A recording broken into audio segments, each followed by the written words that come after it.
10 pound से कम इतनी dishes कहीं नहीं मिलेंगी। डिज़र्ट्स में इनके पास खीर है, कस्टर्ड है, गुलाब जामुन भी होते हैं किसी-किसी दिन। इसके अलावा इनके पास फ्रूट्स हैं, सैलड्स हैं।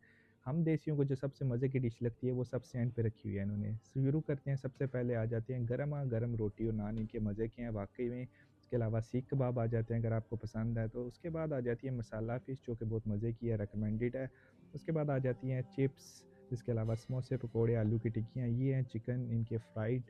और इसके अलावा आ जाते हैं इनके पास चिकन विंग्स भी हैं, ये मैंने ट्राई नहीं किए।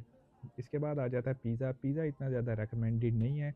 उसके बाद जो आती है मज़े-मज़े की डिशेज़, सबसे पहले चिकन बिरयानी, अगर आपने चिकन बिरयानी नहीं खाई तो फिर आपने कुछ भी नहीं खाया। उसके बाद आ जाते हैं सफ़ेद चावल, नूडल्स, नूडल्स मेरे रिकमेंडेड नहीं है। इसके बाद चिकन कढ़ाई बहुत मज़े की है इनकी। उसके बाद आ जाती हैं कुछ सब्ज़ियाँ आ जाती हैं, चिकन पनीर आ जाता है। उसके बाद हलीम आ जाती है इनकी, हलीम और गरमा-गरम नान का अपना मज़ा है। कुछ सब्ज़ियाँ आ जाती हैं, उसके अलावा चने आ जाते हैं और ये है लैम्ब कोरमा। ये सारी चीज़ें आपको लेस्टर में असली ज़ायक़ा से मिल सकती हैं।